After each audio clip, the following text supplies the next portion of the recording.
The unexpected roommate. The intergalactic student exchange program sounded like a joke at first, an initiative pushed by Earth's newly established Galactic Relations Council to promote cultural integration. A handful of human students, including me, were accepted into the Galactic Academy orbiting the neutral moon of Turix 7. What no one warned me about was just how weird things would get. My name's Kellen Price, born in Ohio, raised on sarcasm, and majoring in xenolinguistics. I thought I was prepared. I wasn't. When my alien classmate was assigned to be my roommate for the semester, I didn't think much of it. Until they arrived. Her name was Threxia Vel, from the Fedran species.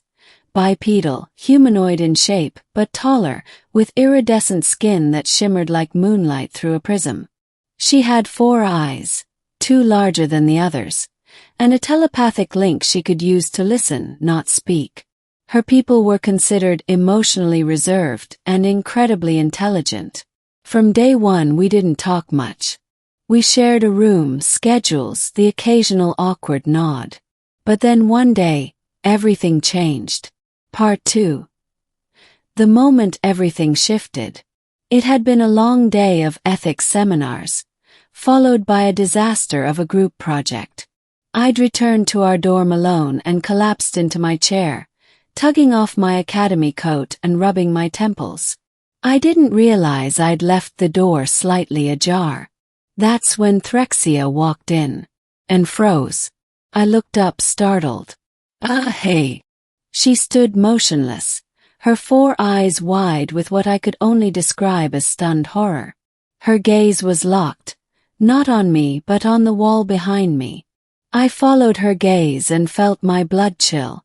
Pinned to my wall, carefully arranged, were dozens of printed photographs. Landscapes of Earth. Sunsets. War memorials. My late father's military dog tags. Drawings my little sister had mailed me. An image of my family during our last camping trip. A clumsily folded American flag. And in the center, one thing I hadn't even realized might seem threatening. A replica combat knife, mounted as a memento from Earth's Terran Defense Force, the same military that had once resisted intergalactic alliances. My father's knife. Threxia didn't move. Her throat fluttered with rapid breaths. It's just, I began awkwardly. It's human stuff. Not meant to scare you or anything. She stepped back. You collect war tokens. Her voice echoed telepathically in my mind, sharp and disbelieving. I stood slowly, unsure of what to do. No, that's just a memory. That knife. It belonged to my dad. He died fighting off an invasion that we didn't understand. Before the peace treaties.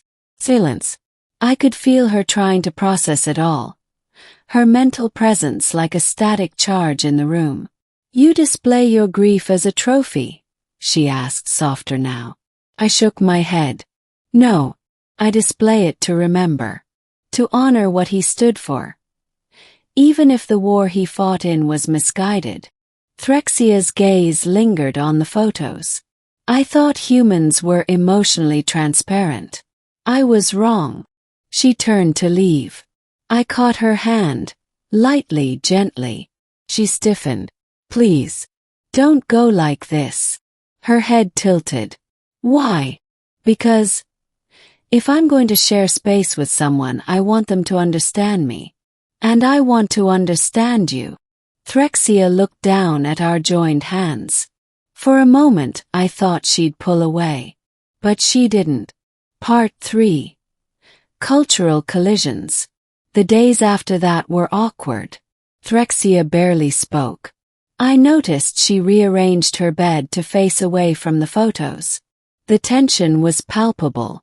Then, late one evening, I heard a knock on my side of the dorm divider. Yes, called out. Threxia stepped through, holding a thin crystalline object. Projection slate. I want to show you something. She activated the slate. It hovered in the air, illuminating the room with soft blue light. A 3D image formed. A massive tree, glowing from within, roots spiraling like a galaxy's arms. "This is the soul root," she said. "Our homeworld's spiritual core. We believe each being is a leaf on its branches. When one dies, their essence returns to the tree." I watched in awe. "That's beautiful. When a loved one is lost, we don't keep objects," she continued. "We plant a seed in their name. Carrying symbols of war is deeply taboo for us." I sat down slowly, nodding. "Now I get why you reacted that way." She turned off the slate and met my eyes. "Your culture remembers through scars. Ours heals by returning to the root." "Maybe we're not so different," I said. "We both remember, just in opposite ways." There was a long pause. Then she surprised me. "May I see your father's photo again?" I handed it to her. She examined it closely, then handed it back. "He would have liked the soul root," she said. Smiled. "He liked trees." Part 4. The Danger Within. Things began to shift between us. Threxia stopped avoiding me. We talked about our worlds, our homes, our philosophies. But peace, as always, is fragile. One day, while returning from classes, I found the academy in partial lockdown. Sirens echoed down the metal halls. Emergency lights bathed the corridors in crimson. I sprinted back to our dorm and found Threxia cornered by 3 Galdari exchange students. Towering, scaled beings who looked like serpents with limbs. They hissed accusations in their native tongue. "Traitor," one growled. "You defend the human filth." "She lives with one," another spat. "She's corrupted." I didn't hesitate. I stepped between them. "Back off." The tallest Galdari turned his black eyes on me. "This is not your business, Terran." "It is now." I wasn't armed, but I stood my ground. Threxia's hand grazed my wrist. Her thoughts echoed in my mind. "They won't stop. They believe you taint me." "I'm not letting them touch you," I said aloud. The standoff could have gone violent, until security arrived. The Galdari were escorted away, still snarling threats. In the aftermath, we sat together in silence. "You didn't have to do that," Threxia whispered. "Yes, I did," I replied. She looked at me, something unreadable in her expression. "Why?" "Because you're not just my classmate anymore."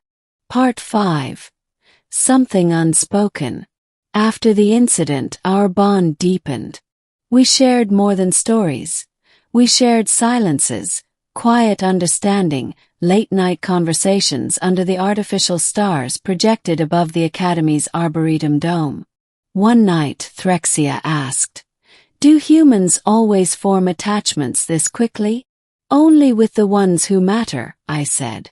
She looked up at the stars. "My people believe there are threads between souls. Some stretch light years. Others form instantly." I didn't respond. I just reached out and took her hand again. She didn't pull away. Final part. The room once more. Weeks later, the Academy hosted a cultural exchange exhibit.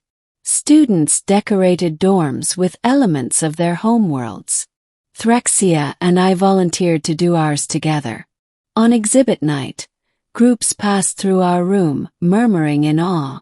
On one wall, my photographs remained, but now joined by crystalline projections of the soul root, surrounded by new seedlings growing in transparent orbs.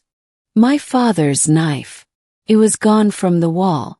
Instead, Threxia had helped me encase it in a tribute box beneath a seedling tree from her homeworld, labeled, "In memory, not of war but of love." Visitors came and went, until one Fedran student stepped in and froze. It was Threxia's younger brother. He stared wide-eyed at the room. "Us," standing side by side. At the blend of two cultures thought incompatible. He turned to Threxia. You share space with him, as an equal. No, she said quietly. As a partner. Then she turned to me.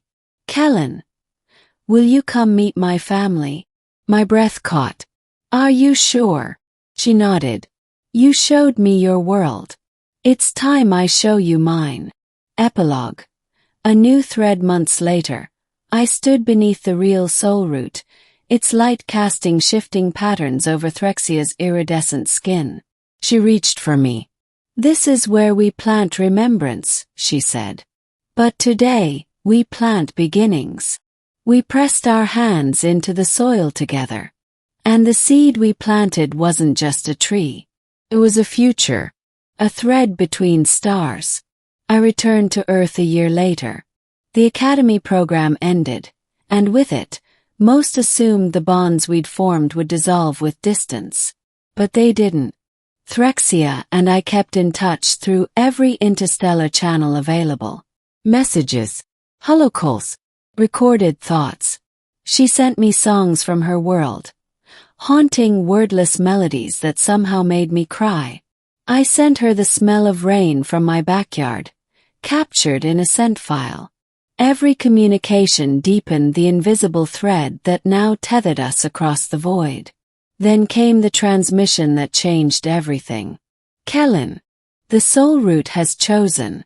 Our culture is evolving. For the first time, interspecies unity is to be celebrated publicly. And I want you here when the seedling is named in your father's honor. I booked my flight before the message even finished. The day I returned to her world, I expected coldness, stares, perhaps even resistance. But instead, I found open hands and curious eyes. I was the first human ever invited to step foot in the Heartgrove, the sacred forest of the Fedran. It was a place few outsiders had seen. The air shimmered with gentle bioluminescence, and every step felt like walking through memory. Threxia waited beneath the ancient trunk of the soul root. Dressed in ceremonial robes, she stood with one hand on the soil and the other outstretched toward me. In front of the gathered Fedran she spoke, not just telepathically, but aloud for the first time in broken beautiful English. This is the one who reminded me that grief and growth can coexist, that our species are not threads unraveling, but threads entwining. She turned to me, for eyes glistening. Will you stay, Kellen Price of Earth? The question wasn't just about location. It was about life, about roots. I stepped forward and whispered, yes. Together we placed the seedling in the soil. Its roots glowed softly, responding not to one of us but both. Final lines. Years later, when new students enter the academy, they walk past a monument standing between two flags, Earth and Fedran. A tree grows there, thriving in artificial soil, bearing leaves that shimmer like crystal and rustle like wind chimes. Etched into its plaque are the words. Some connections are written not in blood or history, but in the quiet choice to understand. And in a small, cozy room near the East Wing dormitories, a new pair of students, one human, one alien, meet for the first time. And just for a moment, they both feel something. Like they've stepped into a space where something greater began. Thread between stars.